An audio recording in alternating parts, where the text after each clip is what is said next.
Oke, baik. Jadi kita akan lanjutkan tentang hidrometalurgi. Eh, Kemarin kita belajar tentang mana tadi? Nah ini ya. Jadi setelah kita dapatkan produknya melalui proses pelindian atau leaching, selanjutnya adalah kita pisahkan dari pengotornya.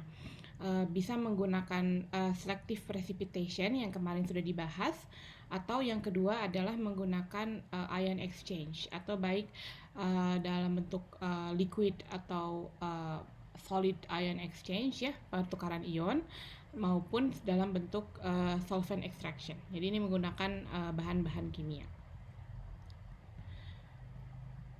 Nah, yang disebut dengan ion exchange atau pertukaran ion itu merupakan uh, di mana ion logam di dalam larutannya itu bisa kita pertukarkan dengan ion spesifik yang terdapat di fasa kedua ya. Fasa keduanya itu biasanya bisa padatan atau bisa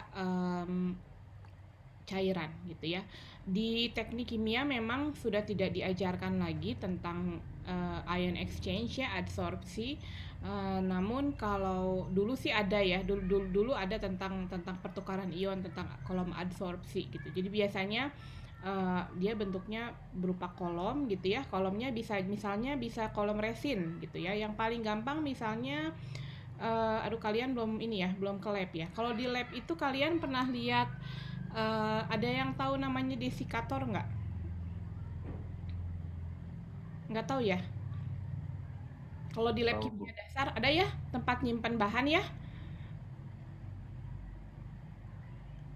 Tahu? Rian apa tahu? Dozi tahu tahu Dozi?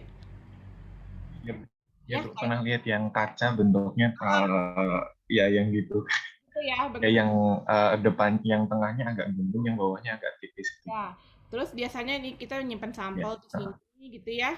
Nah, di bawahnya itu ada butir-butirnya. Nah, ini namanya butir-butirnya silika gel. Sama silika gel kalau kamu beli sepatu itu ada yang di dalam plastik ya, yang ada dalam kertas nggak boleh dibuka, itu namanya silika gel. Nah, silika gel ini kalau misalnya di awal masih fresh from the oven gitu ya, biasanya baru kita panasin dulu, dia warnanya biru tua gitu. Nanti kalau dia udah lama-lama menyerap kadar airnya, kadar air dia berubah jadi pink gitu, jadi ungu terus dia jadi pink. Nanti kalau kalau kalau siapa tahu kalian masih ada kesempatan ya ke lab, kalian bisa lihat pasti kalau yang punya desikat terbanyak kayak di lab TMBA itu mungkin dianya udah warna pink gitu ya, atau udah warna warna ungu karena dia sudah menyerap air gitu. Nah, jadi nah di sini jadi kolom resin itu kira-kira seperti itu. Jadi misalkan contoh resin resin ion exchange itu bisa jadi contoh ya yang paling mudah seperti itu. Misalkan kita pengen mengeringkan air misalnya ya, nanti ada uap air di sini, kita masukkan ke resin sampai resinnya jenuh gitu ya. Nanti keluarannya itu adalah misalnya aliran gas yang tanpa ada tanpa mengandung uh, uap air misalnya seperti itu. Contoh resin ini juga banyak digunakan di unit operasi di industri gitu, untuk contoh mirip seperti ion exchange. Nah, untuk ion exchange yang dipertukarkan itu bukan hadu. Kalau ini kan kalau aliran gas yang mengandung uap air itu kan yang masuk ke sini adalah uap airnya gitu. Sementara kalau pada ion exchange itu yang dipertukarkan itu adalah metal ionnya atau ion logam ya. Jadi yang dipertukarkan adalah ion logamnya. Jadi ion logam yang di solution dia secara selektif di dalam larutan dia bisa nempel atau dia bisa berikatan dengan solid phase atau fasa padat atau fasa cair, tergantung jenis resinnya. Kemudian dipertukarkan dengan ion yang ada di dalam resin tadi gitu. Kemudian dia akan keluar gitu. Nah, reaksinya nanti bisa bisa reversible dan stoichiometric, mirip seperti kolom absorpsi ya yang kalian pelajari. Ini juga sama, resin ini kalau misalkan udah jenuh, saya ini kalau misalkan di lab, kalau misalkan udah jenuh, udah warna pink semua, maka nanti ini kita sampelnya kita keluarkan, kemudian ini kita lepaskan lagi H2O-nya. Kalau kita biasanya caranya ininya yang udah warna pink ini kita masukkan ke dalam oven, panaskan 120 misalnya 12 jam gitu. Nanti ketika kita buka dia akan jadi fresh lagi dan dia siap lagi untuk menerima si H2O-nya. Jadi udah warna biru tua lagi gitu. Baru kita masukkan sini dan kita tutup gitu. Nah, itu juga sama. Jadi di sini juga tipenya nanti kalau resinnya atau sudah jenuh atau bisa bentuknya liquid atau bisa bentuknya solid, kalau sudah penuh maka nanti selanjutnya adalah ada kolom regenerasi. Ya, tujuannya adalah dia ingin menghilangkan ion-ion yang kadang-kadang tidak kita inginkan ya dalam aqueous solutionnya, atau pengen justru meningkatkan konsentrasi ion logam dalam larutan. Oke, nah jadi misalnya contohnya ini, misalnya ya kita misalkan punya larutan ada Cu gitu ya, ada yang misalnya ada Fe, ada misalnya ada campuran-campuran yang lain yang sudah ikutan melalui leaching, misalkan Zn dan Mg dan lain-lain ya. Nanti kita akan pilihkan, misalkan ini dalam larutan ya, dalam larutan. Nah, misalnya kita pengen memisahkan Cu dari larutan-larutan yang lain gitu. Nanti masing-masing akan punya satu gugus spesifik yang dia selektif terhadap gugus tersebut gitu. Saya juga nggak tahu sampai detail ya, karena mungkin basic fundamental science-nya ada yang lebih detail lagi ya, kenapa misalkan dia bisa berikatan. Biasanya ion exchange resinnya itu biasanya merupakan polimer material yang dia kemudian adalah 3-dimensional framework-nya. Jadi dia rangkanya 3 dimensi. Kemudian dia juga stabil secara kimia, dan kemudian dia harus bisa diregenerasi. Kalau enggak nanti habis ya, kalau udah jenuh nanti kalau nggak bisa diregenerasi jadi bingung diapain gitu ya, terus dibuang misalkan, kan nggak boleh juga gitu. Nah, misalkan contoh ini ada larutan Cu. Nah, ini kemudian nanti ketika dia larutan ini dimasukkan ke dalam kolom resin, yang kita inginkan itu adalah Cu nanti dia berikatan ke sini dan dia menukarkan dengan si ini ya, dengan 2H plusnya ini gitu. Dia berikatan dengan 2H plus, kemudian dibetukarkan dan kemudian hasilnya di sini 2H plusnya akan keluar bersama efluennya gitu. Sementara dia tidak selektif terhadap Fe, Zn dan Mg, sehingga larutan-larutan pengotor-pengotor ini dia bisa ikut keluar dengan efluennya gitu. Nah, sementara Cu-nya dia akan berikatan dengan si resinnya gitu ya. Nah, nanti setelah itu, nanti kalau ini sudah jenuh, maka selanjutnya adalah regenerasi. Ya, regenerasi. Kalau kalian ingat, kalau diabsorpsi itu kita ubah kondisi operasinya yang berkebalikan sehingga dia akan kembali lepas. Nah, ini juga sama, nanti dia akan diregenerasi, biasanya dilucuti lagi dengan 2H plus pada kondisi tertentu. Nah, maka nanti dia akan mendapatkan Cu2 plus di daerah yang lain, di aliran stream yang lain, dan itu lebih murni ya, atau bisa kita konsentratkan juga gitu, bisa dikonsentratkan juga, mungkin lihat dari seberapa banyak pelarut yang dimasukkan ke dalam kolom regenerasi.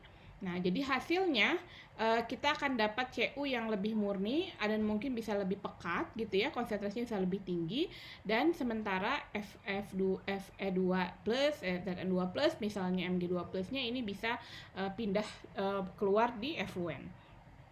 Ini ada cukup banyak resin, jenis-jenis resin di sini ya. Jadi ada jenisnya, ada strong acid, misalkan SO3 minus H plus ya, atau mungkin SO3 Na minus misalkan. Jadi ion yang dipertukarkannya ada H plus, ada Na plus. Kemudian nanti di kolom regenerasinya, nanti kan tadi setelah ini dia harus diregenerasi dengan H plus misalnya ya. Misalkan ini balik lagi diregenerasi dengan H plus biar Cu-nya keluar, H-nya bisa masuk lagi.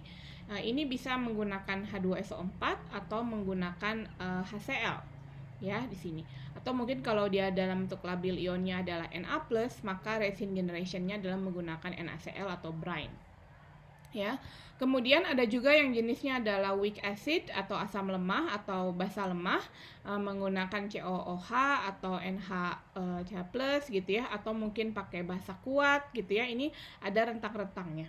atau mungkin bentuknya adalah namanya chelating agent dan tertentu. Nah, ini ada spesifiknya ya terhadap logam-logam ini gitu. Bahkan sehingga kadang-kadang kita bisa memisahkan juga misalnya antara nikel sama cobalt gitu ya, yang dia sifatnya mirip, nggak bisa dipisahkan dengan selective precipitation yang sebelumnya. Ini bisa kita pisahkan kalau misalnya functional groupnya sesuai ya. Tentunya ini ilmu tersendiri ya kayaknya ya, organic chemistry for hydrometallurgy ini, karena cukup besar juga. Nah, jadi selektivitas dari ion exchange resin itu disebutnya dengan DM, atau rasio konsentrasi logam di resin terhadap rasio konsentrasi di solutionnya. Jadi misalnya tadi ini tadi ya, misalkan ada resinnya ya, resin dengan H plusnya berikatan, kemudian ada logamnya misalkan Cu2 plus misalnya ya. Misalkan tadi ini ada resin H, saya kasih 2 contoh lagi ya yang mirip. Nanti dia akan jadi misalnya RCu gitu ya, si R cabangnya ya, yang tadi si gugusnya, kemudian ditambah dengan misalnya yang di sini 2H+. Ini contoh dari yang ini, misalnya ini metalnya dengan mengandung 2 valensi gitu. Nah, yang disebut dengan DM itu adalah konsentrasi logam dalam metal di resin. Nah, jadi berapa konsentrasi dia di sini dibagi dengan konsentrasi RM, rasio konsentrasi logam resin terhadap konsentrasi logam yang ada di solution di sini. Nah, jadi semakin besar DM selektivitasnya, maka dia sangat cocok untuk mengambil dari si logam tersebut yang ada di larutan untuk masuk ke dalam resinnya. Nah, jadi kalau misalnya dia ada 2 atau lebih dari ion logam A+, misalnya, dan B+, misalkan ada Cu sama Ni gitu ya. Misalkan dua-duanya suka dengan kolom dengan gugusnya R ini gitu.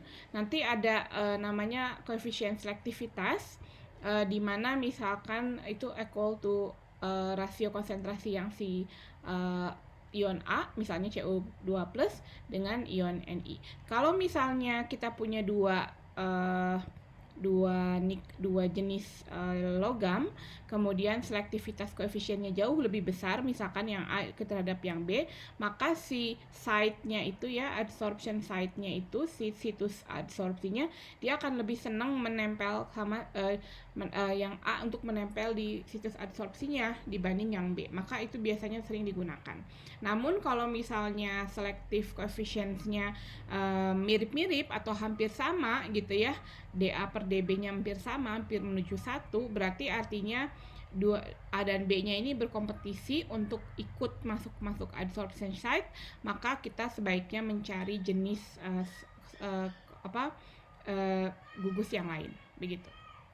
Ya, dan ion exchange ini merupakan proses equilibrium, sama seperti mungkin kalau yang kita pelajari di kelas adalah kolom absorpsi ya, dimana kalau kita sudah jadi absorpsi, nanti ada proses lagi regenerasi untuk mengembalikan misalkan solvennya kembali, misalkan solven bebas solut misalnya gitu ya, contoh di adsorpsi, yang diabsorpsi ya.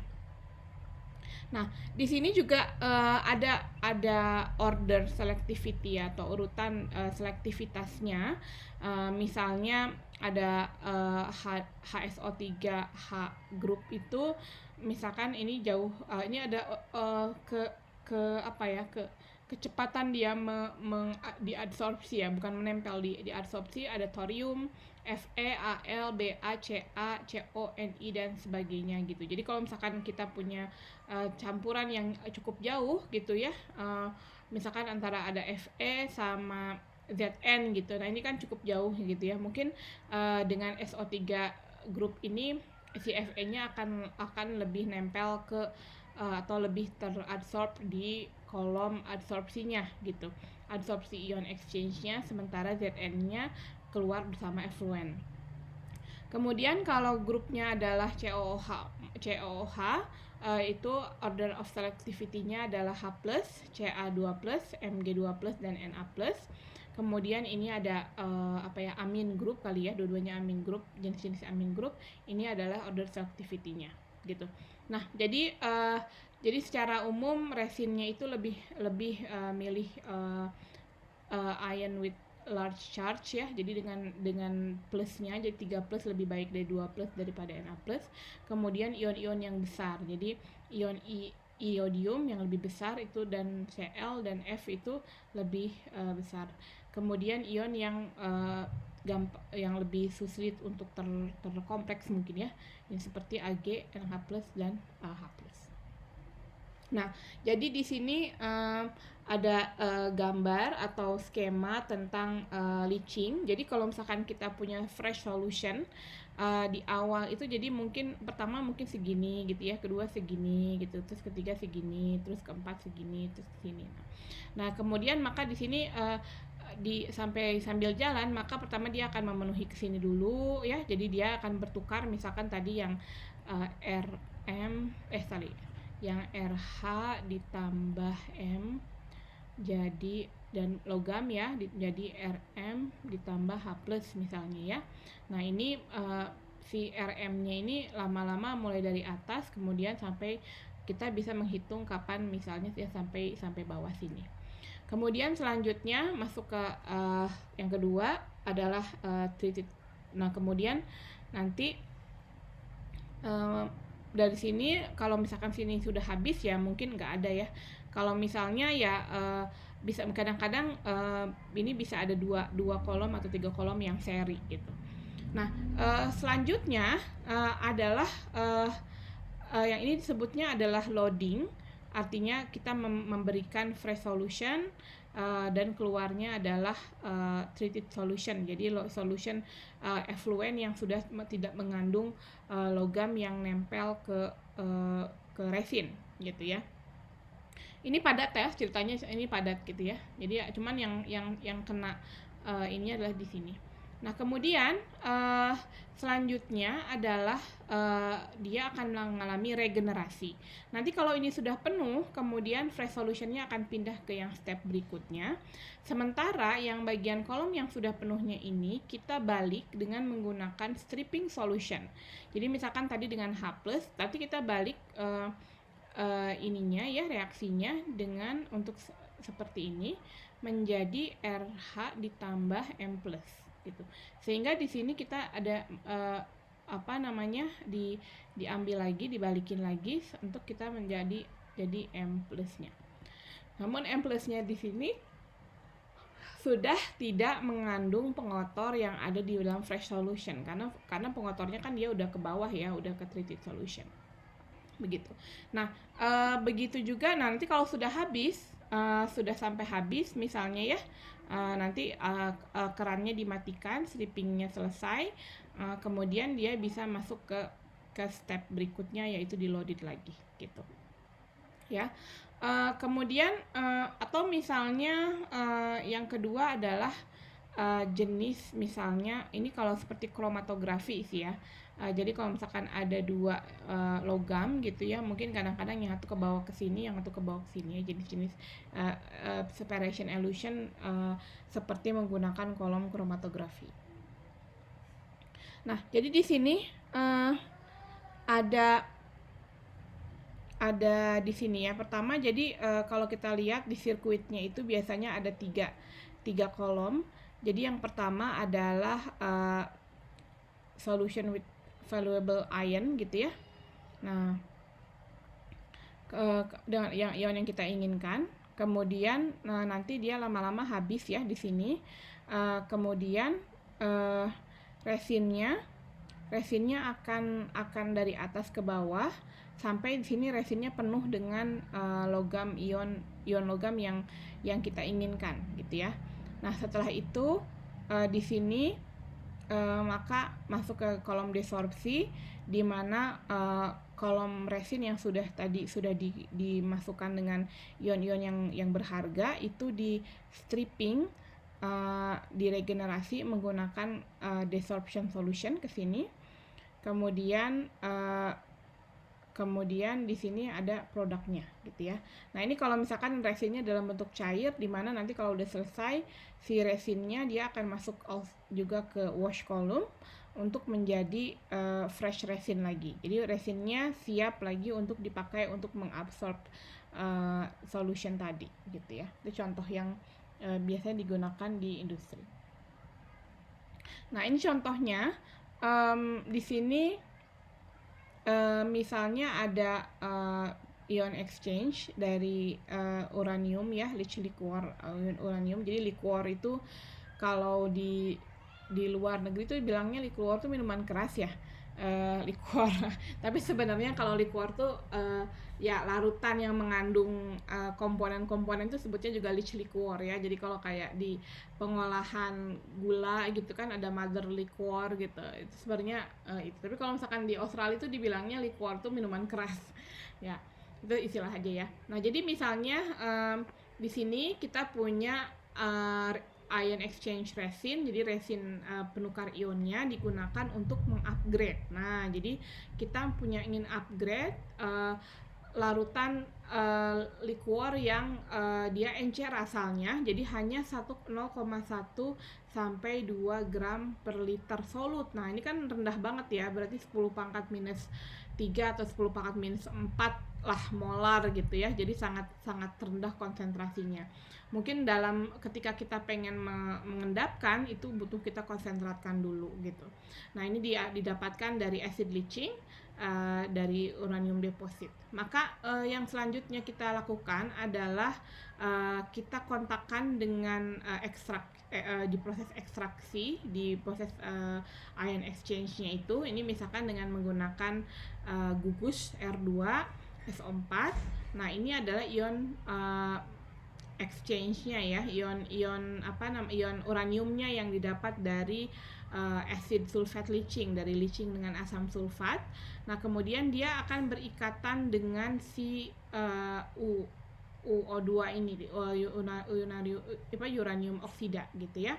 Ini kayaknya dua berikatan dengan satu gitu. Nah, jadi SO24-nya kemudian dia lepas ke sini.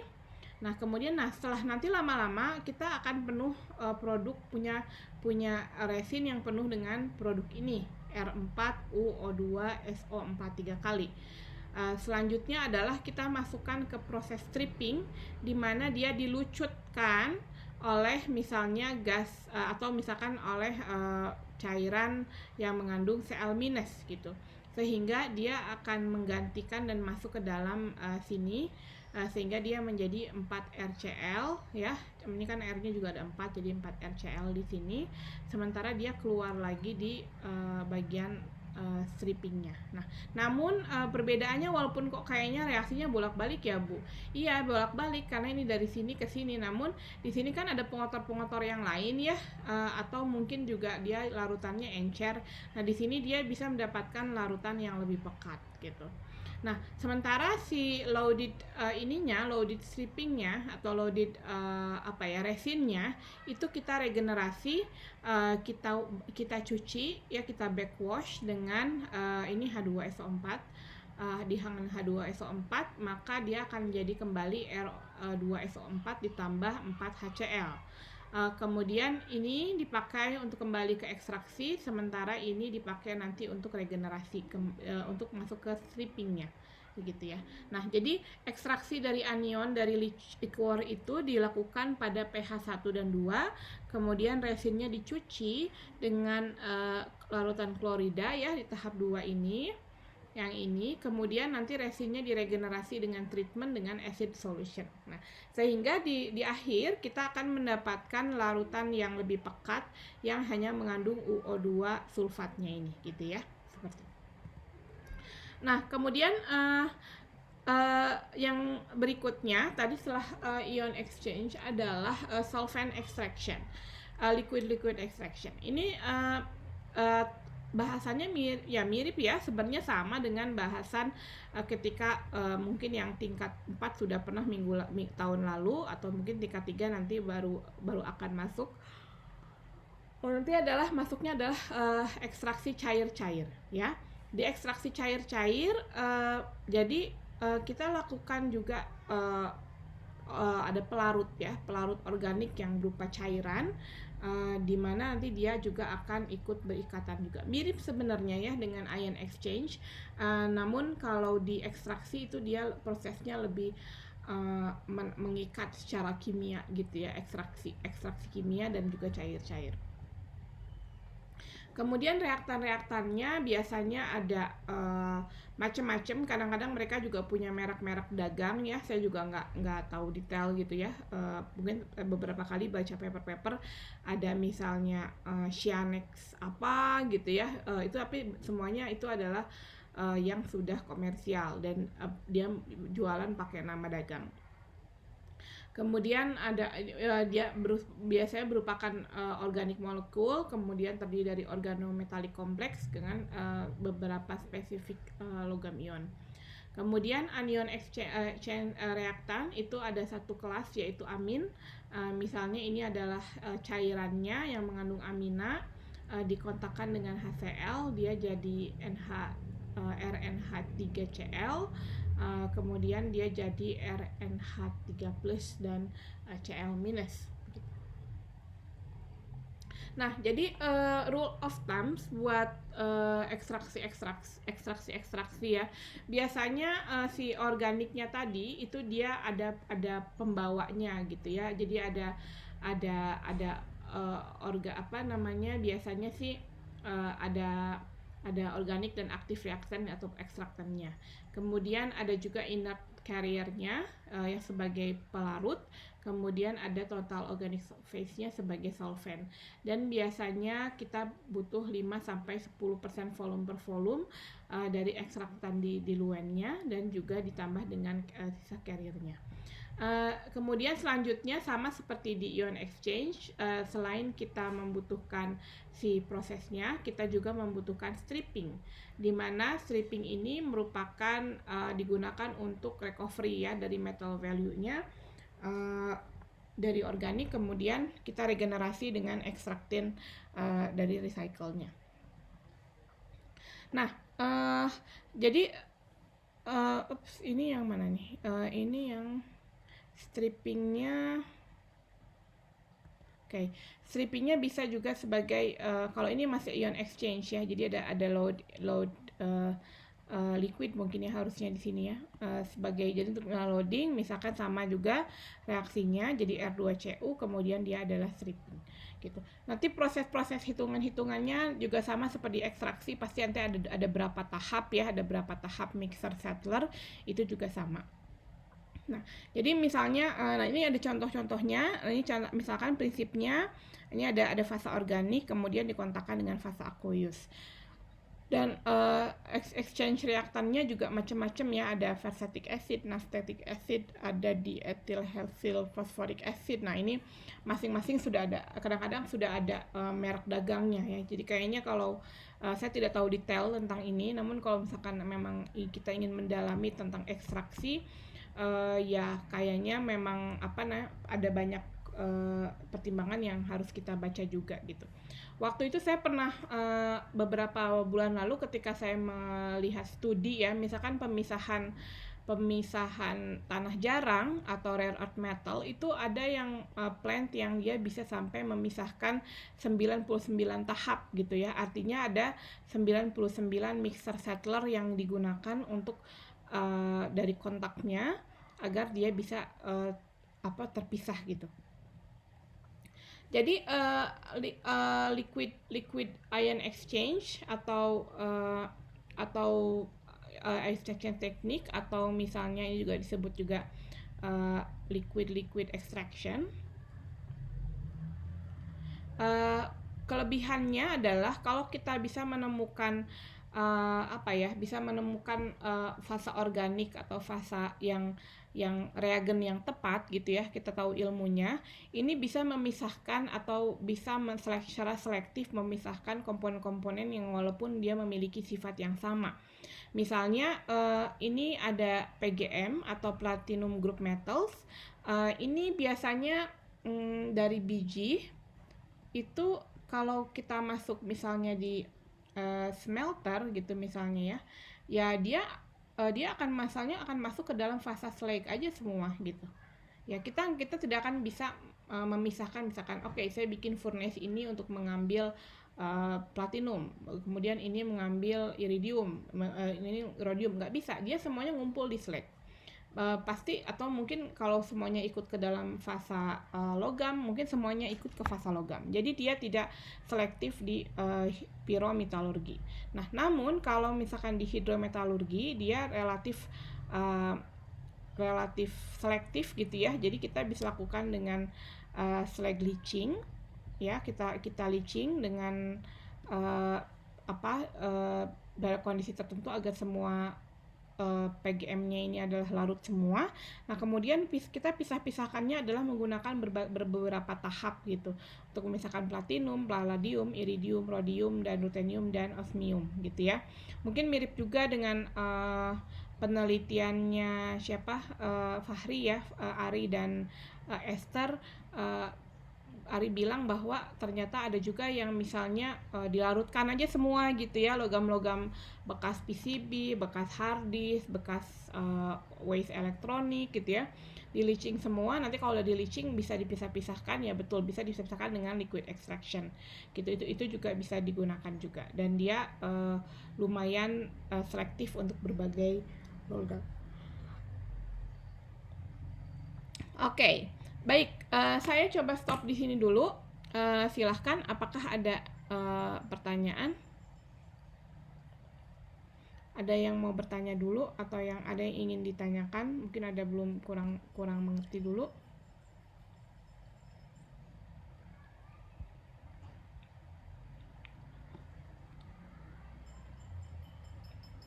Belum ada? Oke. Ya. Saya sedikit ini ya, agak paralel sedikit dengan akreditasi IAB, tapi nggak ada info apa-apa, jadi saya bisa lanjutkan. Oke, kita lanjutkan ya. Baik. Nah, jadi dari sini diharapkan dengan menguasai teknik ini, teknik separasi, memang jadi kelebihannya kalau kita lihat, kalau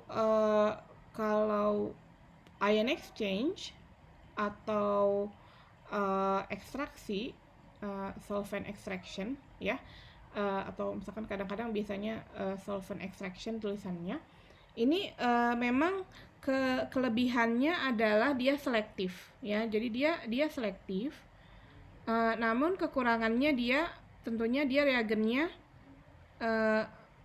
tertentu dan mahal ya. Jadi dan juga kadang-kadang mungkin toxicity-nya atau keamanannya perlu dicek gitu, mana reagen yang aman atau yang tidak gitu. Nah, jadi secara umum dia lebih baik, dia lebih selektif gitu ya. Namun dia reagennya mahal. Jadi di sini kalau di perhitungan rancang pabriknya itu perlu dipikirkan juga berapa banyak reagen loss dan bagaimana make up-nya, dan kemudian berapa biaya operasional yang dibutuhkan untuk make up dari reagen yang dipakai untuk proses ekstraksi ini begitu. Nah, kemudian namun juga di sini selain juga reagen, juga tentu kita punya biaya energinya, di mana energinya ada regenerasinya ya di situ. Jadi satu unit operasi biasanya ada 3 kolom untuk loading, buat stripping, kemudian juga buat regenerasi. Kemudian yang tadi yang di awal adalah selective precipitation. Nah, selective precipitation ini sebenarnya dia lebih murah, lebih less expensive ya, karena kalau kita lihat dia kan hanya bermain dengan pH dan temperatur gitu. Jadi lebih sedikit pH yang di adjust gitu ya. Kemudian namun kadang-kadang ada proses pengendapannya juga cukup kompleks, bukan hanya di termodinamikanya saja, kinetika pengendapannya lebih kompleks juga, dan kadang-kadang dia masih kurang selektif, jadi sehingga produknya itu dia masih agak kotor dan kadang-kadang bercampur dengan logam-logam yang lain gitu ya, yang harusnya tidak mengendap, misalkan dia ikut mengendap karena karena punya sifat termodinamikanya yang tidak jauh begitu. Nah, jadi di sini ada dua rute sebenarnya ya, apakah menggunakan selective precipitation atau dengan menggunakan ion exchange.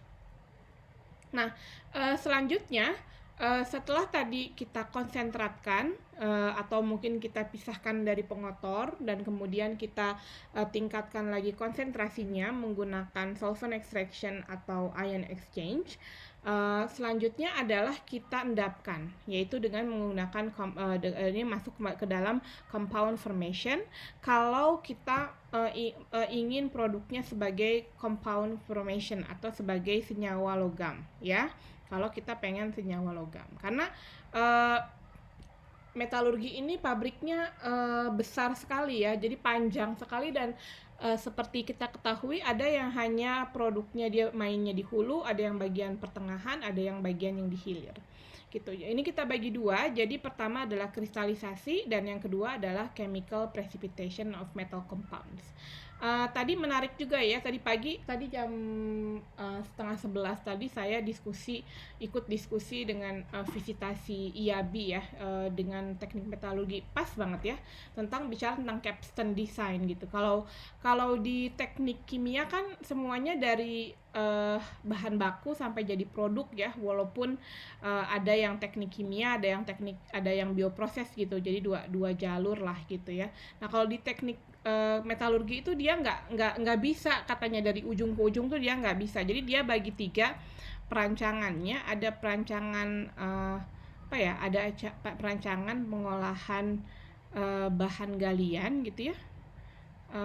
Ini tuh cuman sampai yang physical processing aja, ini sampai yang physical processing. Jadi mulai dari crusher, mulai dari sirkuitnya yang sirkuit dari ayakan gitu ya, terus balik lagi, kemudian ke milling, terus ke flotasi. Nah, ini biasanya katanya ini satu tugas akhir sendiri katanya. Kemudian yang kedua itu katanya ekstraksi. Nah, berarti yang ini ekstraksi logam ini ya, atau mungkin yang smelter. Nah, ini jadi mungkin itu masuknya seperti itu, mungkin bisa hidrometalurgi, bisa ekstraksi pirometalurgi atau ekstraksi elektrometalurgi. Nah, katanya jadi ini satu pabrik sendiri juga.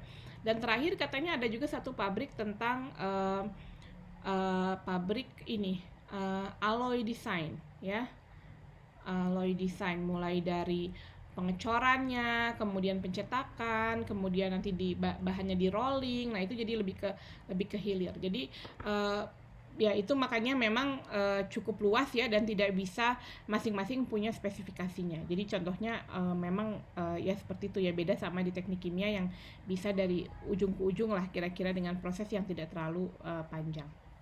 Nah, balik lagi ke sini ke compound formation, mari kita cek dulu apa masing-masing kita pelajari tentang kristalisasi. Nah, kristalisasi merupakan metode yang paling mudah untuk mengambil logam ya. Jadi sebagai komponen, sebagai compound itu lebih gampang. Jadi kita jual sebagai senyawa, dan senyawa ini sudah punya nilai guna yang lebih tinggi dibanding tadi bijinya gitu ya. Jadi ini pun bisa dijual. Nah, contoh yang paling gampang adalah pembuatan alumina ya, produksi dari alumina. Jadi bahan baku dari alumina itu adalah bauksit, di mana bauksit ini merupakan campuran dari gibbsite, boehmite atau diaspor gitu. Ini mungkin mirip-mirip tapi beda dikit gitu ya. Jadi ada AlOH 3 kali, ada LOH, tapi mungkin secara karakterisasi mineral atau secara kristal itu dia berbeda gitu. Kemudian bauksit ini punya pengotor, yaitu contohnya iron oxide, titanium, organic compound, bahkan ada heavy metal juga ya, ada logam-logam berat. Nah, selama lebih dari 100 tahun proses produksi alumina itu menggunakan proses Bayer, dan belum ada yang mengimprove ya, alternatif prosesnya belum ada sih kayaknya. Nah, prosesnya adalah sebenarnya leaching ya. Nah, tapi leachingnya dilakukan pada keadaan yang pekat dan juga kondisi yang cukup ekstrim gitu. Sebelumnya di awal saya pernah bilang bahwa leaching itu kan harusnya dilakukan di temperatur ruang gitu ya, atau mungkin temperaturnya jangan terlalu tinggi, kemudian dia adalah encer. Nah, sementara ini alumina atau bauxit itu nggak bisa di leaching dengan cara room temperatur atau temperatur ruang. Maka yang dilakukan adalah melakukan disolusi atau benar-benar pelarutan atau namanya digestion ya, kayak perut kita ya mendigest atau mencerna makanan gitu. Jadi proses mencerna makanan di mana ALOH 3 kali ini yang bentuknya padat ini kita cerna gitu ya, kita makan nih gitu ya dengan si NaOH. NaOH-nya dalam bentuk aqueous atau larutan dalam air. Kemudian ini jadi NaALOH 4 kali dalam fasa larutan juga gitu ya. Nah, masing-masing jenis kristal yang berbeda, jenis mineral yang berbeda, dia melakukan juga kondisi digestionnya juga berbeda. Jadi kalau misalkan di awal nanti mereka akan mengecek dari EPMA ya, dari mikroskopnya apakah ini termasuk gypsite atau boehmite atau diaspor dari sampling. Dan selanjutnya dia akan melihat kondisi operasinya. Jadi misalnya, nah karena temperaturnya tinggi 140, 160 sekian gitu ya, maka nanti dia akan berkorelasi dengan tekanan ya, sama kayak kalau ibu kalian punya panci tekan ya. Panci tekan atau pressure cooker, kenapa misalnya pressure cooker cepat empuk karena dia bertekanan gitu ya, dan dia akan berpengaruh terhadap steamnya ya. Untuk tahu berapa tekanannya atau tekanan steamnya, kalian bisa baca steam table. Saya selalu ingat kata-kata Pak Tatang, katanya kalau misalkan lihat aja setiap naik 10 derajat itu naik 1 bar gitu ya, satu ATM lah kira-kira. Jadi kalau misalnya ini 140 sampai 160 berarti kira-kira di antara misalnya berapa ya, 10 50 5 ATM sampai 7 ATM misalnya, kira-kira gitu ya. 5 sampai 6 ATM atau 5 sampai 6 bar ya, 6 kali dari 1 barnya. Kemudian ini dia bisa lebih naik lagi, mungkin bisa sampai berapa ya, lebih dari 25 sampai mungkin 30 bar tekanannya. Jadi karena tekanan tadi, maka dilakukan di dalam autoclave ya. Nah, dia punya side reaction, terutama kalau kita punya silika. Jadi punya silika ya. Nah, di silika ini kalau misalnya si aluminiumnya atau bauksitnya dia mengandung silika, baik silika yang terikat maupun yang tidak gitu ya, masih masuk dalam bauksit, maka dia juga ikut kemakan sama NaOH.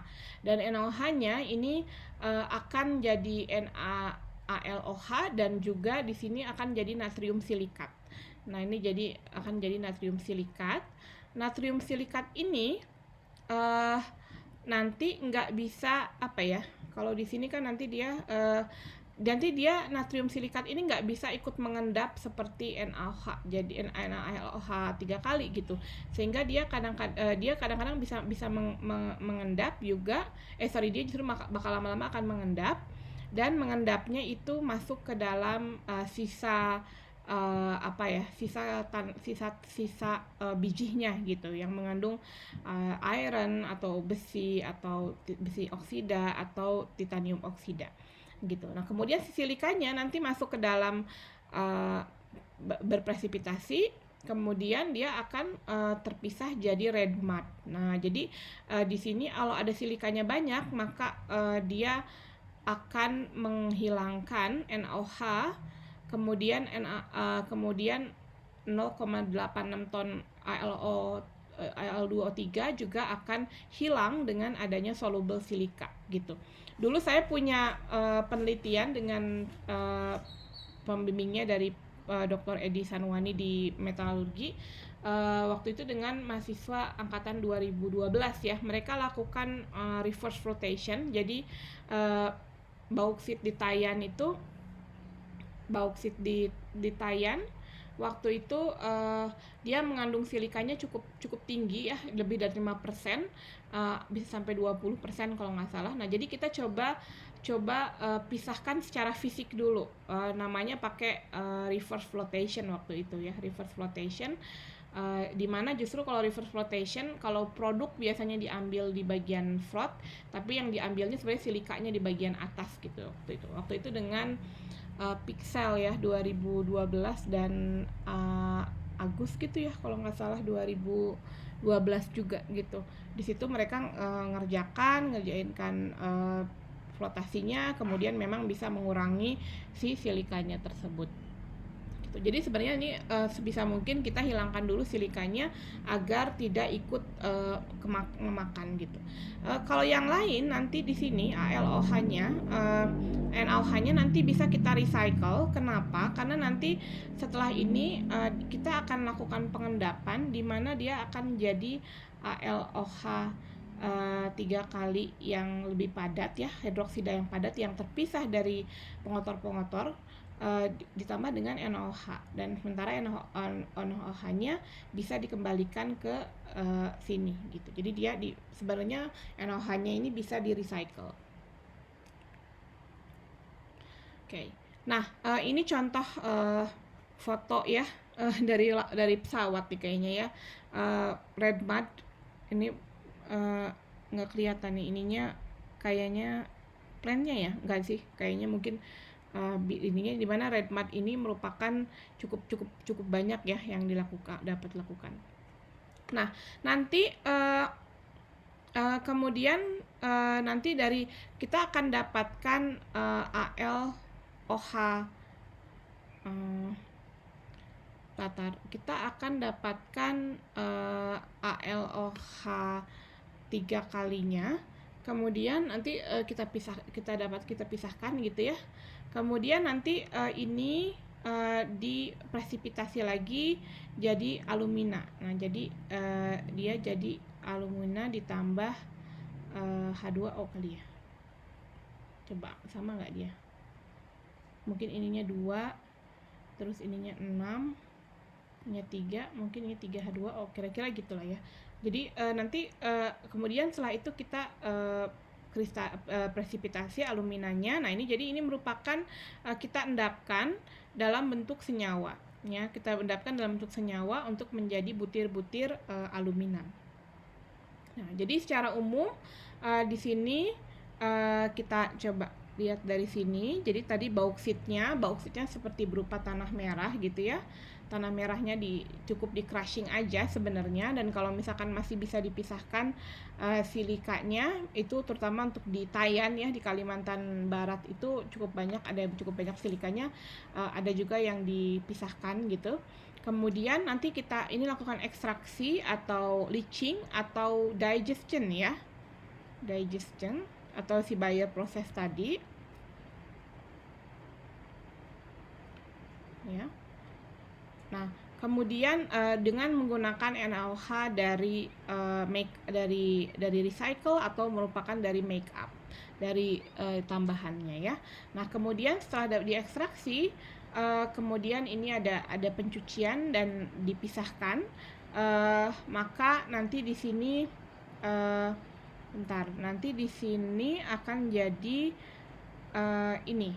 jadi apa nih namanya, red mud ya, akan jadi red mud atau jadi lumpur merah yang jadi by produknya. Nanti di sini kita akan dapat clear solution dari NaHLOH 4 gitu ya. Nah, kemudian ini kita endapkan jadi ALOH 3 kali. Ini kan dalam bentuk aqueous. Nah, ini kita endapkan jadi ALOH 3 kali, sementara NaOH-nya balik lagi ke masih dalam bentuk padat, ini dalam bentuk larutan, dia balik lagi ke atas gitu ya. Nah, nanti ALOH3-nya kita setelah kita cuci gitu ya, kemudian mungkin ada seednya buat presipitasi. ALOH-nya kemudian kita panaskan dengan kalsinasi. Jadi ALOH 3 kali, dia jadi Al2O3 ditambah dengan H2O gitu. Jadi tadi mungkin ralat sedikit, yang di sini adalah aluminanya sebenarnya ini udah jadi aluminium trihydrate ya. Mungkin di sini kristalin, bukan kristalin alumina ya, berarti mungkin masih ALOH 3 kali sebenarnya. Di sini masih ALOH 3 kali di sini presipitasinya. Sementara CnAOH-nya adalah bentuk aqueous dan dia di recycle. Oke, ini merupakan cukup runut sebenarnya. Buyer proses sudah cukup runut. Di Kalimantan Barat ya, kita punya PT ICA ya, Indonesia Chemical Alumina. Nah, ini dulu punya Jepang dan Indonesia, kemudian dibeli oleh Indonesia. Nah, ini dia memproduksi chemical grade alumina ya, bukan, atau CGA itu chemical grade alumina. Sementara kalau misalnya untuk digunakan buat elektrolisis itu disebut dengan smelter grade alumina. Oke. Di luar ini hujan deras ya, mudah-mudahan suara saya masih tetap bisa terdengar. Oke, sampai sini ada yang mau bertanya soal alumina? Aluminium, ada yang mau bertanya?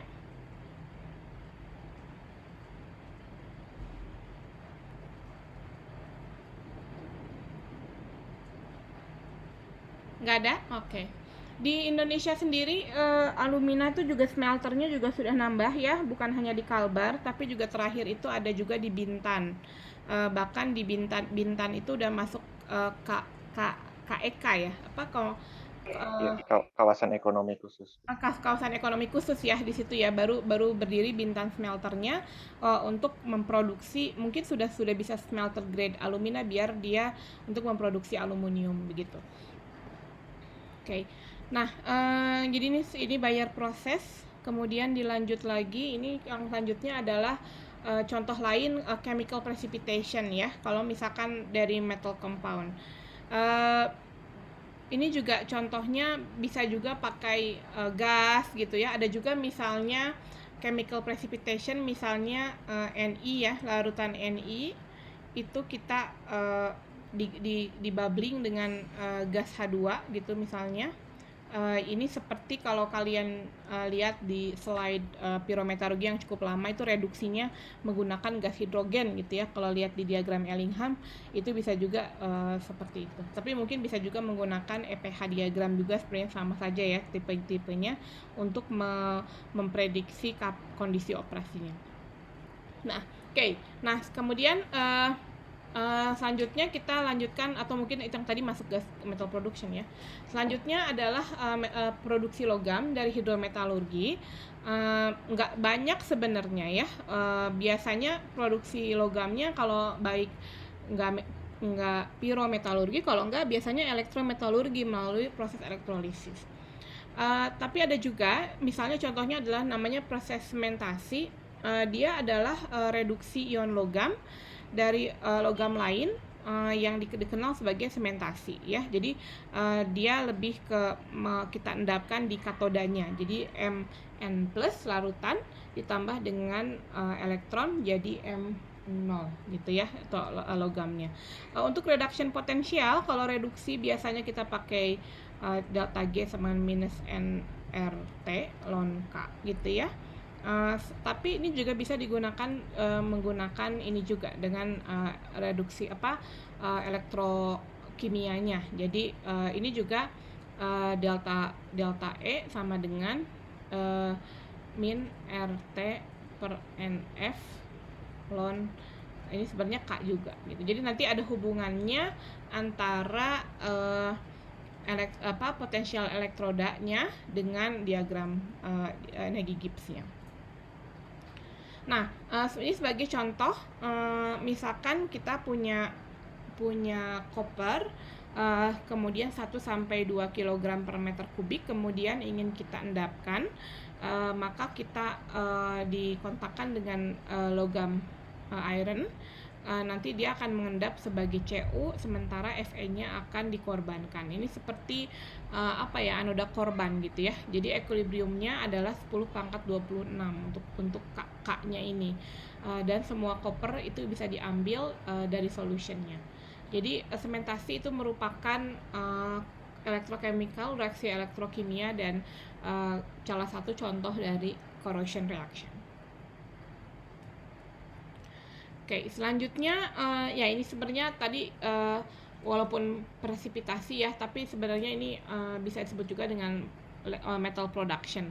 Jadi ada beberapa reaktan gas yang digunakan untuk mereduksi ion logam, yang ion logamnya itu terlarut di dalam larutan, misalnya hidrogen, H2S, SO2, atau CO. Jadi kalau misalkan pakai hidrogen itu digunakan dengan potensial hidrogen seperti ini, 2H+ tambah 2 elektron tambah jadi H2 gas. Kemudian elektrodanya adalah ini. Jadi kalau misalnya ingin memperdalam tentang reaksi elektrokimia ini ya mungkin ini ya elektrokimia ya, mungkin lebih detailnya kayaknya lebih mantap kalau ikut kuliahnya Pak Hardev dan Pak Pramujo ya tentang elektrokimia industrial. Nah, kemudian di sini misalnya contoh ada reduksi nikel dari amin solution. Nah, jadi misalkan ini nikel yang sudah larut dalam larutan amina, ini kita bubbling dengan hidrogen. Nanti dia akan jadi mengendap sebagai nikel solid ya, butir-butir nikel ditambah dengan 2H+ gitu. Nah, kemudian di sini nanti K-nya kalau kita lihat ini adalah aktivitas dari H+, karena ini ada 2 mol, jadi kita kali 2, kemudian pangkat 2, kemudian dikalikan dengan konsentrasi nikel Ni2+, kemudian ditambah dengan konsentrasi H2 yang diwakili dengan tekanan parsial H2 di sini. Jadi di sini kita bisa lihat kalau kita meningkatkan tekanan hidrogen di sini, maka reaksi bergerak ke sana ya, harusnya ya. Kemudian atau kita mengurangi hidrogen ion di sini, maka reaksi bergerak ke kanan atau untuk mendapatkan logam nikel gitu. Nah, nanti hidrogen agar biar tidak jenuh, hidrogennya itu kan harus diambil, ion hidrogennya. Ion hidrogennya itu bisa diambil dengan ditambahkan dengan gas NH3. Sehingga dia akan membentuk kompleks akan membentuk NH4+. Namun NH4+ juga kadang dia berikatan dengan Ni, jadi kompleks amin juga gitu ya. Jadi di satu sisi kita pengen ngambil 2H+ gitu ya dengan ditambah dengan NH3, tapi di satu sisi si ion NH4+-nya dia bikin kompleks dengan Ni. Jadi ini mungkin ada trade off-nya gitu. Jadi produk nikelnya jadi berkurang di sini. Jadi ion nikel konsentrasinya juga lebih rendah gitu. Ya, kalau misalnya Anda mau lebih detail, bisa sih kita baca ya. Mungkin kalau misalnya nanti kita lihat aja, nanti kita bagi tugas, yang siapa yang mau baca yang mana mau baca yang mana gitu ya. Nanti bahannya nanti akan saya berikan ya. Jadi sebenarnya kalau kalian mungkin ini abis ini ada apa lagi ya? Oke. Ya udah nanti dulu. Misalkan ini ya, jadi nanti kalau sebenarnya lebih detail itu ada masing-masing prosesnya. Kita bisa buat tugas atau bagian dari pembuatan student paper. Karena saya punya bahannya, bukunya banyak banget ya. Tapi mungkin bisa kita bagi siapa baca yang mana, begitu ya. Seperti itu. Nanti saya akan jelaskan di akhir kuliah. Oke, selanjutnya, jadi tadi yang contoh lain, ini misalnya di shaded garden plant ya, ada proses shaded garden. Jadi misalnya tadi dari yang solvent extraction gitu ya, kita akhirnya punya larutan nikel cobalt gitu ya. Nikel cobalt dia mengandung gram per liter, biasanya konsentrasinya dibuat gram per liter gitu ya, atau konsentrasi massa bukan mol lagi. 45 gram per liter nikel, 1% 1 gram per liter kobalt, kemudian ada amonium sulfat. Nah dia dan kemudian ada amonianya juga, jadi dari hasil yang tadi misalnya. Nah kemudian sekarang pertanyaannya gimana misahkan nikel sama kobalt, karena dia kan selalu nempel kemana-mana, mirip ya. Nah ternyata ini bisa dipisahkan, kalau bisa dipisahkan juga sebenarnya ya. Jadi nanti bisa bereaksi dengan H2 di tekanan tinggi, tekanan 36 atm dan 200 derajat Celcius. Nikelnya akan terpresipitasi sampai konsentrasinya 1 gram dari 45 gram, jadi lumayan terpresipitasi, sementara kobaltnya ada di dalam solution gitu ya. Nah ini contoh juga, mungkin saya coba gedekan ya, perbesar.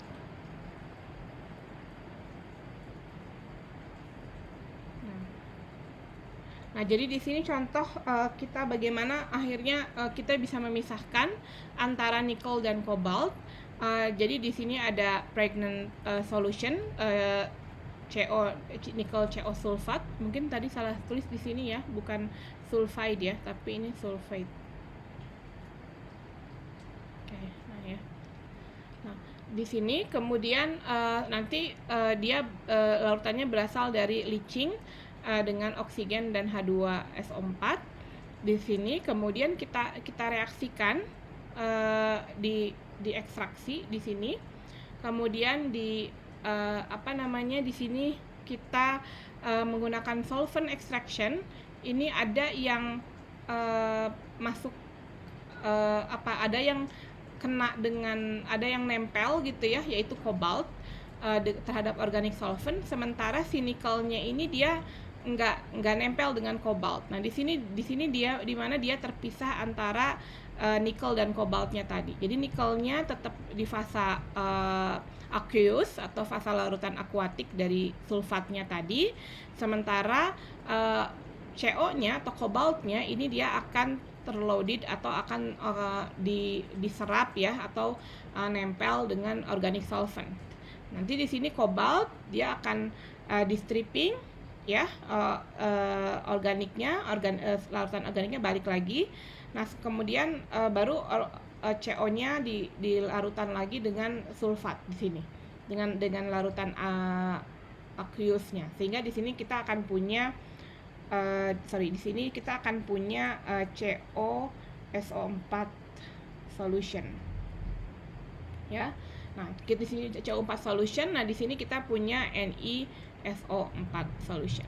Nah, kemudian nanti aqueous juga, ini adalah aqueous juga ya. Nah kemudian di sini ditambah dengan NH3, juga ada H2 reduction dan NH3 juga untuk membuat kompleksnya. Di sini dilihat bahwa kalau cobalt reduction, H2 reduction itu berlangsung di 175, sementara di nikel itu berlangsung tadi di 200 ya, dengan 30 bar H2 tekanannya. Maka nanti di sini kita dapat nickel powder, dan di sini dapat cobalt powder. Jadi lumayan kalau kita ingin produksi nikel dan cobalt sendiri ya, sampai ujung sini di Indonesia belum ada nih ya, sendiri ini belum cukup kompleks ya. Namun ya mungkin doable tentunya seiring dengan peningkatan atau training dari tenaga kerja yang siap di training dan siap menjadi operator dan mengoperasikan alat-alat ini gitu ya. Nah, jadi di sini kita akan dapat high purity nickel and cobalt powder. Kemudian nanti di mana tadi fertilizernya ya? Nanti akan ada juga amonium sulfat ya, sisanya bisa di nikel amonium sulfat fertilizernya itu bisa dibuat sebagai fertilizer atau mungkin dibalikan kembali gitu. Oke, nah jadi baik. Jadi itu berbagai jenis proses hidrometalurgi ya, in a glance ya, cuman seminggu 2 minggu nih ya. Namun dari situ sebenarnya banyak proses-proses teknik kimia yang ada di situ, kayak ekstraksi, kemudian ion exchange, kemudian tangki gitu ya, tentang pengadukan dan sebagainya. Nah, selanjutnya kita lihat juga dengan storage ya, storage atau mixing transfer dari liquids. Di sini contoh, jadi di sini untuk storage tentunya pasti bakal banyak cylindrical steel tank ya. Di cylindrical steel tank kemudian juga penyimpanannya berupa tangki-tangki gitu ya, tangki-tangki reagen, tangki-tangki dari limbah dan sebagainya. Kemudian untuk ilmu mekanika fluida itu dengan Reynolds number aliran, atau kemudian scale up menggunakan Froude number, itu juga kita pakai di hidrometalurgi. Kemudian kita juga akan butuh banyak pompa dan yang lainnya ya. Nah, kemudian environmental problem.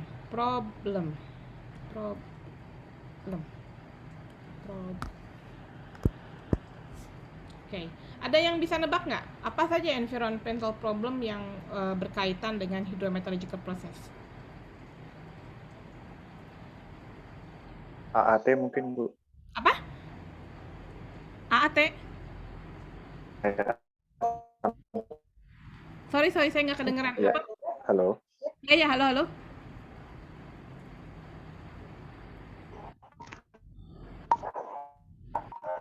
Apa sih? Air asam tambang. Air asam tambang. Oh ya. Kamu langsung dari pengalaman ya. Oke. Maaf, Bu, lagi hujan dari Ya, sama di mungkin sini juga. nggak begitu bagus. Suara saya kedengeran nggak? Di sini juga hujan deras banget soalnya. Oke, ada lagi yang lain? Sudah agak. Suara saya jelas? Halo? Jelas, Bu. Oke. Kayaknya udah. Coba yang lain, ada lagi kira-kira menurut kalian tadi setelah menyimak minggu lalu dan minggu ini,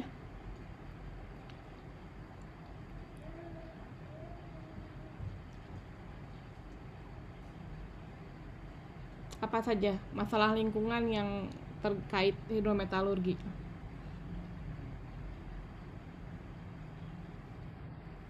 Penggunaan air yang banyak gitu. Penggunaan air, betul.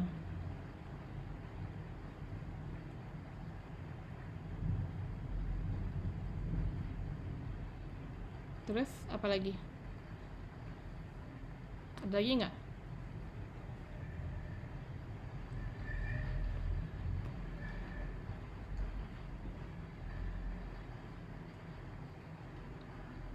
Coba ya kita lihat. Ya, memang betul ya, karena namanya hidrometalurgi juga, jadi masalahnya adalah masalah air ya, karena dia juga nanti gimana nih gitu. Secara umum pabrik hidrometalurgi di Indonesia itu kayaknya belum ada ya. Mungkin yang baru ada ini sekarang yang terkait dengan pembangunan pabrik untuk pembuatan mobil listrik ya. Dia membutuhkan Ari, kita butuh katoda ya, katoda yang mengandung nikel gitu kan. Jadi bahan bakunya adalah nikel sulfat atau nikel kelas 1 ya. Kemudian caranya untuk mendapatkan nikel sulfat itu atau kobalt sulfat itu adalah menggunakan proses hidrometalurgi tadi yang panjang gitu ya. Nah, makanya nih kalau di grup TMBA, Amy sama Nurul dia mau bikin desainnya ya, semi rancangan pabriknya lah gitu, dari ujung ke ujung tuh jadi nggak sih gitu ya, dan bagaimana neraca massa dan sebagainya. Oke. Nah, Bu, saya udah pernah nulis ya. Kayaknya saya pakai zaman dulu ya. Ya udah, saya hapus aja dulu ya, nanti biar nggak bingung. Oke. Di sini ya betul. Tadi pertama adalah environmental problemnya adalah pembuangannya. Nah, jadi pembuangannya air asam tambang tadi yang seperti Dozi bilang, seperti Ari bilang, airnya gitu ya, karena terutama walaupun padatannya, terutama kan nikel itu kan dia 1-2% ya. nikel itu kan paling nikel itu 1-2%. Artinya kalau yang di leachingnya 10 gram itu 990-nya kasarnya gitu ya. Ini kan mesti di dispose gitu ya, harus ditimbun, dibuang gitu kasarnya gitu ya. Tentu ini teman-teman tambang ya, saya juga sering kerja sama, saya Pak Walmiki itu udah setim banget lah sama teman-teman tambang kalau masalah ini, terutama tentang pemanfaatan biji sisa tambang, bagaimana penumpukannya gitu kan, kemudian air asam tambangnya gimana, kapan dia bisa ditanemin lagi dan hal sebagainya. Jadi di sini di mana solid leach-nya itu dari solid residunya juga masih mengandung sisa-sisa asam ya, karena kan tentunya mungkin bisa kita cuci ya, tapi kan nanti dia masih mengandung sisa asam dari leachingnya. Kemudian maka reaksi leachingnya pasti akan juga kalau kita timbun pun, walaupun di bawahnya sudah dikasih mungkin layers polimer misalnya, tapi tetap aja kan ada yang jatuh dan come up with natural waters. Dozi, kalau di sana jadi problem banget nggak air asam tambang? Kena penduduk nggak? Mungkin yang kalau di Freeport saya kurang begitu tahu Bu, tapi kalau yang di yang di site tempat yang baru itu salah satu solusinya sianidanya di recycle lagi sih Bu, untuk supaya bisa mengurangi yang langsung dibuang ke tailing atau ke badan air langsung itu. Dan kalau dulu pernah dengar cerita juga, dulu sempat surveinya itu sampai menelusuri sungai sampai 100 kilo Bu. Jadi di samplingnya sampai di sana juga. Oke.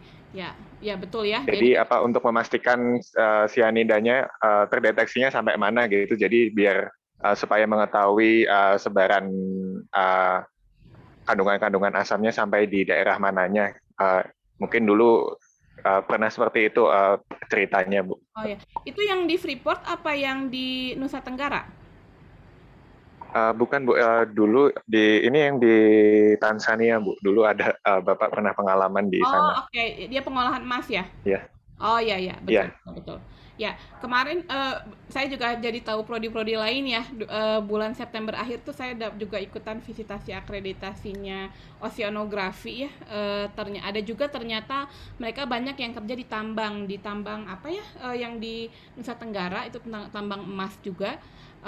Itu sengaja oceanografi itu dia di hire gitu ya untuk ngecek tentang badan-badan perairan, betul. Jadi untuk mengecek kandungan-kandungan logam, kemudian mungkin kapan penanamannya kembali gitu ya. Itu juga digunakan juga gitu. Yang aman mineral ya Bu ya, yang dulu Newmont itu ya Bu ya. Iya ya kayaknya ya, betul, Newmont jadi aman. Oh ya. Betul. Ya. Nah, kemudian di sini juga runoff surface. Nah, ini juga berarti kan kalau gitu bisa juga kalau kena air hujan gitu ya, misalkan kita punya heap leaching atau tumpukan residunya terus kena hujan, apalagi kayak di negara Indonesia yang sangat lagi musim hujan begini, ini akan jadi problem. Jadi saya nggak ikut terlibat di AMDAL pendirian HPAL ya di Sulawesi itu, tapi di Morowalinya ya. Tapi ya bisa jadi AMDALnya akan agak susah kalau misalnya dia tidak punya tempat yang cukup gitu ya, yang cukup untuk menyimpan timbunan-timbunan ini tadi gitu untuk run off surface waternya. Nah kemudian juga ini ada long term stability solids-nya, jadi tumpukannya bagaimana biar tidak longsor gitu ya. Itu teman-teman tambang yang ada perhitungannya, misalkan derajat kemiringannya, kemudian kekompakan compacting atau pemadatan tanahnya dan sebagainya. Kemudian ini juga aqueous waste-nya ya, tadi seperti yang Dozi bilang bisa sampai 100 km, lumayan juga ya. Jadi apalagi itu masa itu HCN ya, NaCN buat emas nih. Nah ini kemudian juga harus kita lihat sendiri. Jadi tentunya makin kesini hidrometalurgi itu mungkin akan semakin banyak digunakan karena juga low low grade ores ya, atau biji dengan konsentrasi rendah itu akan semakin banyak, dan juga hidrometalurgi itu dia lebih selektif. Nah, sehingga sebenarnya ke depan akan lebih banyak digunakan gitu. Namun di sisi lain juga perusahaannya perlu sustainable agar aqueous waste atau ini ya, atau misalnya limbah-limbah perairannya ini bisa di treatment dengan baik gitu. Tentunya biasanya kalau air asam tambang, kalau cukup air asam tambang aja sih, kalau dari pertambangan batu bara itu kan biasanya dari sulfur ya, H2SO4 misalnya mengandung sulfat. Itu tinggal dikasih kapur sebenarnya ya, tinggal kasih CaCO3 di bubuk kapur sehingga menetralkan pH. Nah, tapi yang gawat itu kalau misalkan ada heavy metal yang ikut terleaching kemudian run off ke dalam perairan. Itu yang harus dicek ya. Ini lintas disiplin, ada oceanografi, ada teknik lingkungan gitu ya, ada mungkin metalurgi yang bagian environmentalnya gitu, ada mungkin juga teknik kimia juga mungkin ya. Pak Chandra juga banyak juga tentang heavy metal, tentang logam berat dari perairan juga Pak Chandra juga banyak menangani tersebut. Oke, nah kemudian tentu makanya sebelum dibuang ke badan perairan tentu banyak teknologi-teknologi yang bisa kita lakukan seperti reverse osmosis, ultrafiltration atau elektrodialisis. Oke, tentunya ini lebih detailnya kalian lebih tahu mungkin ya, atau ada di kuliah lain, di kuliah air dan sebagainya. Nah, untuk karakteristik ekonominya ada kita bagi dua bagian, yaitu dari leaching dan dari solution purification. Jadi dari segi ekonomi tentunya leaching itu adalah proses atau pelindian ya, itu saya tulis di sini, pelindian. Ini adalah proses yang sangat lambat, yang tidak bisa dibandingkan dengan pyrometalurgi ya. Kalau pyrometalurgi tadi mungkin bisa berapa puluh ton dalam setengah jam gitu ya logamnya untuk satu furnace, untuk satu tungku. Sementara untuk leaching ini bisa berhari-hari, bisa lambat, kemudian volume kapasitas equipment-nya adalah tinggi juga gitu ya. Saya jadi berpikir tuh volume capacity juga penting banget ya, karena berarti artinya alat-alat kita banyak gitu, seperti itu. Kemudian kalau investmentnya relatif lebih murah sebenarnya dibanding dengan pyrometalurgi, karena alatnya tidak terlalu complicated juga. Kemudian equipmentnya, alat-alatnya juga simple. Beberapa kali juga saya pernah minta mahasiswa untuk membuat rancangan pabrik ya untuk hidrometalurgi. Ya alat-alatnya kalau nggak tangki berpengaduk, kemudian filtrasi, kemudian perpipaan, terus pompa, terus apa lagi ya? Ya itulah gitu-gitu aja ya, biasanya tinggal pengadukan lagi, kemudian tangki penyimpanan gitu. Jadi nggak terlalu atau mungkin kadang-kadang clarifier atau cyclone gitu, udah cukup gitu aja, nggak yang aneh-aneh gitu ya. Nah kemudian nah ini untuk reagen-reagen yang digunakan di bagian leaching atau di bagian solvent extraction, atau mungkin juga di bagian kalau kita menggunakan gas. Nah ini juga disebut itu masuk ke dalam direct operating cost. Nah jadi mungkin kalau yang akan misalkan ada yang mengerjakan rancangan pabriknya daerah sini, tentunya masuk ke direct operating cost. Kemudian untuk ini cost increasing temperature juga akan signifikan sekali.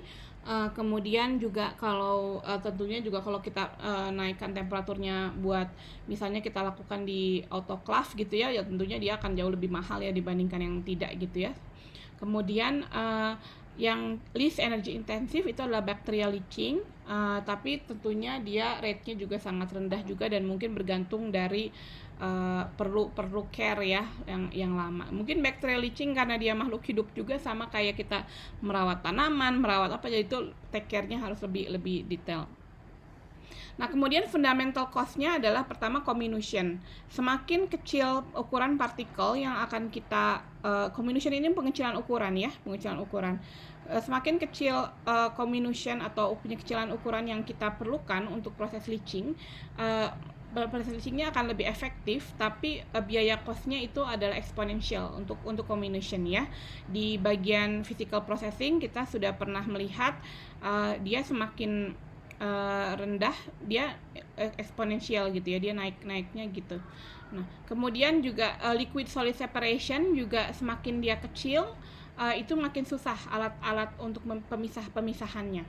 Dan juga residu disposalnya juga ini penting juga gitu ya, apalagi misalkan kalau plantnya dilaksanakan di tempat yang berbukit gitu ya, kemudian misalnya dekat dengan badan air, kemudian masuk ke air tanah dan sebagainya, itu bakal banyak berpengaruh. Oke, nah kemudian untuk bagian solution purification di sini ada metode-metodenya juga, pH, kemudian ion exchange, solvent extraction, kristalisasi juga sama ya, lambat. Kemudian reagennya itu akan signifikan, namun energinya relatif lebih rendah, hanya berkaitan dengan pompa gitu ya, dan recycle dan sebagainya. Kemudian di loss of value-nya itu minor sekali. Jadi dia bisa merecovery sampai 98-99% dari produk di awal. Jadi ini sebenarnya kelebihan dari hidrometalurgi ini, selain dia selektif, dan kalau kita punya resepnya yang baik gitu ya untuk bidang tertentu, itu juga recovery-nya juga tinggi gitu. Beda dengan pirometalurgi yang logam-logam berharga itu juga dia bisa masuk ke slag, jadi secara ekonomi recovery-nya jadi lebih rendah. Kemudian di sini juga solution purification juga ya, pemurnian solution juga punya consequential cost. Nah, jadi ada solution generation-nya, purification-nya, ini punya juga tambahan biaya begitu. Oke, sebenarnya sudah selesai. Saya ditambahkan dengan beberapa problem ya di bagian hidrometalurgi ini. Contohnya saya baca-baca nih ya dari ResearchGate, dari tandanya jawab gitu ya. Misalnya ini ya, tadi misalkan separating nickel dan cobalt gitu. What is the best method to separate nickel dan cobalt? Jadi misalnya dia punya, ada pertanyaan, dia punya powder nickel dan cobalt, kemudian gimana biar caranya gitu. Sebenarnya ini tadi reaksi-reaksinya panjang ya tadi ya, tapi sebenarnya di sini ada, nanti kalian bisa baca juga, ada reaksi-reaksi, kemudian dipakai pH modifier dan segala macam. Jadi ini benar-benar chemistry atau organic chemistry yang secara fundamental mungkin kita nggak bisa jawab ya, karena kita nggak tahu basicnya. Nah, jadi biasanya praktisi hidrometalurgi ini lama-lama dia akan tahu ya, dengan berbagai resepnya dan baca-baca dan lakukan, itu dia bisa tahu dengan pengalaman kira-kira metodenya yang seperti apa. Kemudian misalnya reductive dissolution untuk manganese, misalkan dia ada biji mangan low grade gitu, ternyata yang prosesnya adalah reductive dissolution katanya ya gitu. Jadi ternyata kalau untuk di sini juga praktisi juga menjawab gitu ya, ada untuk manganese ore dari best practice-nya ternyata membutuhkan SO2 dalam sulfuric acid gitu misalnya. Itu contoh aja. Ini bukan buat dihafalkan ya, ini contoh-contoh yang nyata gitu ya, yang ditanya sama orang di professionals. Kemudian misalnya contohnya lagi misalnya ini kalau secondary recycling ya, kita mau recycle kan, kita semangatnya pengen recycling ya, tapi kita ternyata ya kita akan lihat dihadapkan dengan bagaimana recycling. Misalnya saya punya steel roll, kemudian dia ada brassnya atau copper ya. Nah, saya pengen ngambil coppernya gitu misalnya. Gimana caranya? Berarti dia harus pakai acid leaching di sini gitu. Coppernya bakal stay behind, tapi ironnya bakal unaffected dan sebagainya. Jadi ada termodinamikanya, menghitung-hitung kapan si seng sama zincnya bisa larut, sementara Fe-nya enggak gitu ya. nanti ini ada kemudian ini ada cara-caranya, kemudian ada thermodynamicnya nggak favorable misalnya ya, tidak against you here gitu, jadi harus ada kinetic atau time barrier, yaitu beberapa jadi semakin kita jadi praktisi, mau kalian ntar jadi praktisi di bagian mana ya, industri-industri mana, itu ya lama-lama kita akan masuk ke bagian technical. Kemudian misalnya ini juga ya, misalnya I have a copper base ore, kemudian saya juga punya platinum group metal ya, platinum, palladium, Au dan Ag ya, aurum dan argentum atau gold and silver. Kemudian gimana caranya gitu ya. Nah ini caranya ya mau PGM itu diambil dari anode slime tadi ya. Jadi anode slime. Jadi dari smelting, refining, kemudian atau di sini bisa juga dari namanya electro refining route. Nah ini jadi cerita-cerita bagaimana untuk mendapatkan PGM tadi gitu. Jadi ini contoh-contoh yang dilakukan untuk aplikasi dari hidrometalurgi, di mana kita bisa diambil dari bahan yang sudah ada pun gitu ya, yang udah nyampur, alloy-alloy yang sudah nyampur, ketika ingin kita pisahkan lagi bisa kita pisahkan, bisa di smelt, bisa dua rute sebenarnya, bisa menggunakan pyrometalurgi dengan berbagai berbagai challenge-nya juga, atau menggunakan hidrometalurgi juga begitu. Oke, jadi kira-kira itu ya untuk hidrometalurgi ini. Silakan kalau ada yang mau bertanya. Sambil saya mau menunjukkan bahan yang bisa saya, sebenarnya kan nggak boleh ya kalau memberikan bahan, tapi kita mungkin kita bagi ke orang yang berbeda untuk mempelajari ya, untuk tujuan akademik ya. Kalau mengcopy menyebarkan itu tidak boleh. Sebentar. Ayo silakan, ada yang mau tanya. Sekarang kalian sudah minggu ke-8, minggu ke-9, jadi kalian sudah bisa mulai milih topik ya. Topiknya apa, topik untuk student ininya apa, untuk student papernya apa. Dan kalau misalnya kalian nggak punya bahannya, tanya ke saya, Bu, saya pengen topik ini gitu. Ibu punya ini nggak, punya paper atau topik yang bahan nggak gitu, boleh. Jadi kalian bisa tinggal mengolah dari yang seperti itu gitu. Bentar ya, materinya 2014. Nah, oke, jadi coba saya share screen.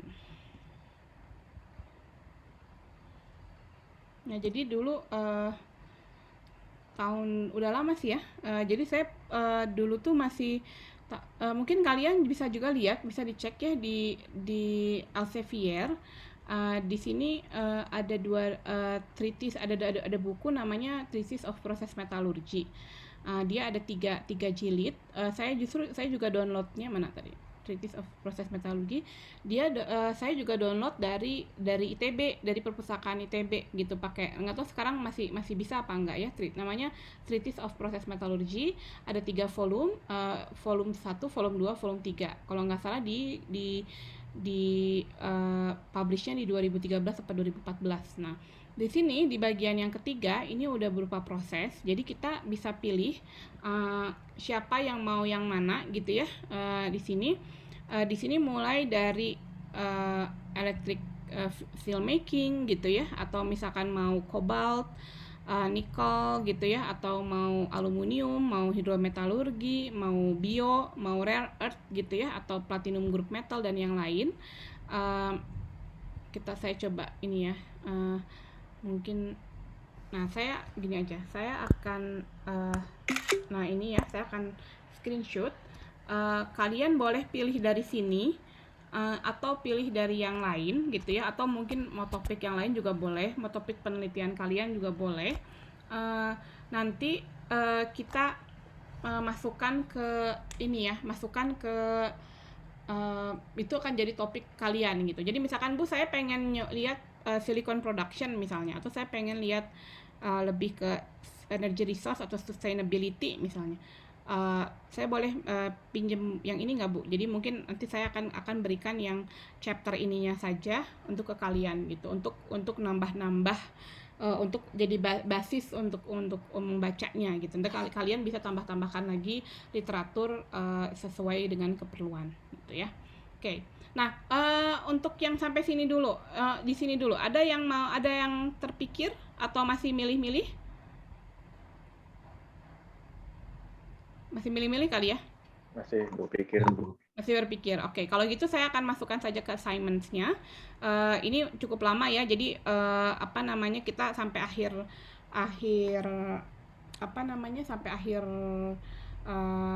sebelum UAS gitu. Jadi waktunya masih cukup lama, tapi kalian bisa berpikir kira-kira yang mana yang bisa kalian pakai. Kalau misalkan mau kalian pakai buat lomba, mau pakai buat apalah, buat bernarsis-narsis, mau kalian masukin conference juga, mungkin literatur review-nya, itu silakan aja. Silakan kalau bisa dimanfaatkan ya, bukan hanya sebagai tugas aja, tapi kalau bisa masing-masing beda topiknya. Jadi dari 8 orang, 9 orang yang ikut kuliah ini punya 9 topik. Nanti kita masing-masing presentasi atau bikin video rekamannya ya, 10 menit, 15 menit. Jadi kita sama-sama bisa nonton dan bisa belajar yang berbeda gitu ya, yang lebih spesifik. Oke, ada pertanyaan?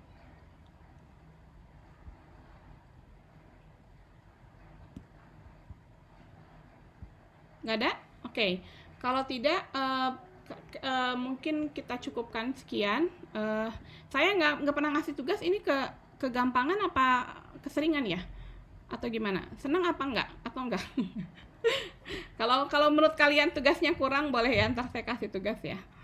Coba silakan dielaborasi saja gitu ya.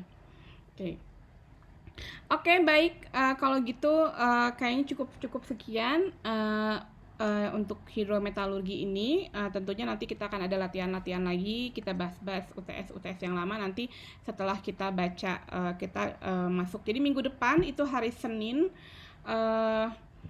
kemungkinan mungkin kita akan diskusi soal hidrometalurgi atau mungkin menentukan mulai mengerjakan topik student paper-nya. Kemudian hari Selasanya adalah hari Selasa depan adalah ujian ya, betul ya? Betul ya? Betul, Bu. Betul. Kemudian nanti kita masuk elektrometalurgi 2 minggu. Kemudian kita akan mengikuti kuliah dari Profesor Akbar tentang recycling of secondary resources selama 2 minggu gitu.